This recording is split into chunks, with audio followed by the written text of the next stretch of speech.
Hello, how are? खाना खा के जाना। हाँ, आज हम लोग टाइटैनिक का सिंकिंग कवर करने वाले हैं, तो मैं उसके बारे में कुछ बात करूँगी। अगर आपने पार्ट 1 नहीं देखा है तो जाके पहले वो देखना। आपको अगर पता नहीं है तो मैं बता देती हूँ। टाइटैनिक एक बहुत ही लग्जरियस शिप थी, जो कि अपने ज़माने में काफ़ी मानी जाती थी, और उसके साथ एक बहुत दुखद इंसिडेंट हुआ। वो कैसे हुआ, हम उसके बारे में इस वीडियो में डिस्कस करने वाले हैं। तो एट 10 अप्रैल 1912 इसमें 2240 पैसेंजर्स सवार थे, जो कि न्यूयॉर्क की तरफ सेल होने के लिए रेडी थे। पहली जर्नी थी टाइटैनिक की, तो वो काफ़ी ज़्यादा कॉन्शियस भी थे टाइम पे पहुंचने के, बिकॉज़ रेपुटेशन अदरवाइज़ उनकी इफ़ेक्ट हो जाती, तो इसीलिए वो काफ़ी फास्ट स्पीड में आगे बढ़ती जा रही थी और वो टाइम डिले भी एक्सेप्ट नहीं कर सकते थे। तो ऐसे ही 3 दिन बीत गए, नॉन स्टॉप शिप आगे बढ़ रही थी और अब शाम हो रही थी एंड वेदर भी काफ़ी फॉगी लग रहा था। विजिबिलिटी बहुत कम हो गई थी और ऐसे ही वो लोग स्पीड में लगातार आगे बढ़ते जा रहे थे। उसी दौरान टाइटैनिक शिप पे जो वायरलेस था उस पर बहुत सी वार्निंग मैसेजेस आने लग गए एक ब्रिटिश मर्चेंट स्टीम शिप के द्वारा, जो कि मैं मेंशन कर दूंगी यहाँ पे। उसने बहुत से मैसेजेस भेजे कि आगे बड़े बड़े आइसबर्ग्स हैं तो प्लीज़ केयरफुल रहें। फिर कुछ लोग बोलते हैं कि वो मैसेजेस इग्नोर करे गए हैं, या कुछ लोग ऐसे बोलते हैं कि रिएक्ट नहीं किया है, बस उस पर उनको मालूम था कि आइसबर्ग्स आते रहते हैं। तो कौन सा सच है कौन सा झूठ है मुझे आइडिया नहीं है, बट इनडायरेक्टली वो मैसेज सीरियसली नहीं लिया गया basically. And in spite of all warnings, ship जो है स्पीड में आगे बढ़ते जा रहा था। उन्होंने वार्निंग को उतना सीरियसली नहीं लिया एंड वो स्पीड कम नहीं करे उन्होंने। एंड धीरे धीरे रात होने वाली थी। सो टाइटैनिक पे जो गार्ड्स थे वो बाहर अलर्ट पे थे एंड अगर कुछ आइसबर्ग्स उनको दिख भी जाते थे तो शायद से वो उनको अलर्ट कर देते कैप्टन को।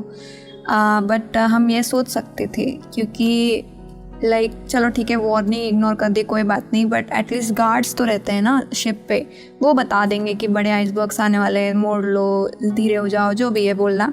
प्रॉब्लम ऐसी थी, गार्ड्स तो थे डेक पे, बट दूर से देखने के लिए दूरबीन नहीं थी उनके पास, क्योंकि विजिबिलिटी ज़ीरो नहीं बोल सकते, बट नहीं दिख रहा था ढंग से, क्योंकि रात भी होने वाली थी, ना चांद की रोशनी थी। It was only a starry night.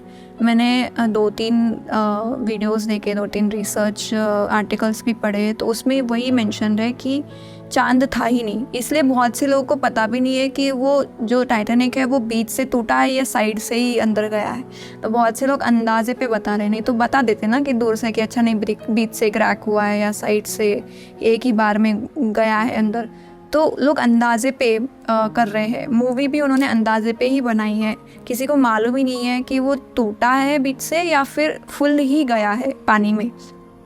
Anyway, जब गार्ड्स को पता चला वो आइसबर्ग के बारे में, जो बहुत बड़ा आइसबर्ग जिससे टाइटैनिक हिट हुआ, वो बहुत लेट पता चला उनको, क्योंकि तब तक शिप बहुत पास आ गई थी उसके। एंड ज्योग्राफी कैसी है ना कि शिप का जो टर्न करने का तरीका है, मतलब जो मूवमेंट है उसका समुद्र पे, वो अपनी गाड़ी जैसा नहीं होता है। मतलब जिनको नहीं पता है उनको बता रही हूँ कि अपनी गाड़ी कैसे हैंडल से घूमती है, व्हील्स होते हैं उससे टर्न होती है, बट शिप का रडर होता है जो कि इसका बैक पे था, और वो भी बहुत भारी था। एकदम से इजी वे में टर्न होने का नहीं था, वो बहुत कॉम्प्लेक्स मैकेनिज्म था एंड मैनुअली लोग करते थे, वहाँ पे कोई ऑटोमेशन वगैरह कुछ नहीं था तब। तो डिज़ाइन ही बहुत कॉम्प्लेक्स था उसका। जब मैं देखती हूँ ना बहुत से वीडियोस, तो उसमें पता चलता है। मैं इसमें सब कुछ कवर नहीं करूँगी क्योंकि फिर आप बोर हो जाओगे, बट बेसिकली उनके पास समय ही नहीं था कि वो पूरा शिप को जल्दी टाइम में टर्न कर सके। जब तक उनको पता चला काफ़ी लेट हो गया था। तो एज़ यूजुअल टाइटैनिक को बचाने की बहुत ज़्यादा कोशिश की गई, जो कि नहीं कर पाए। मतलब ऑल्दो उन्होंने बैक पार्ट जो है उसका सेव कर लिया, स्टीयरिंग उन्होंने वैसे की कि बैक के इसको डैमेज नहीं हुआ, तो उनको काफ़ी टाइम मिल गया शिप को खाली करने का, बट स्टिल फ्रंट पे डैमेज हो गया था और वो डूबना शुरू हो गई थी बेसिकली।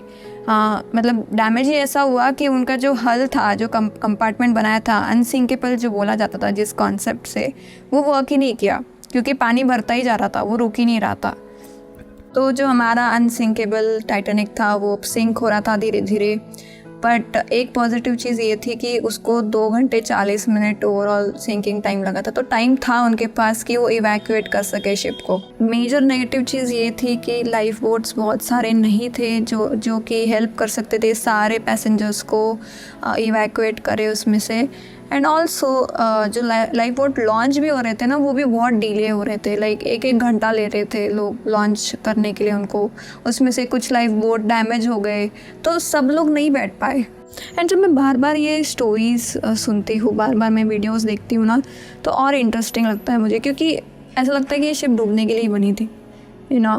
मैंने तो ये भी सुना है कि 10 तारीख को जब वो निकल रही थी शिप साउथहैम्पटन से, इंग्लैंड से, तो उस समय आग भी लगी थी उसमें, वहीं पे आग लगी थी जहाँ पे आइसबर्ग हिट हुआ था।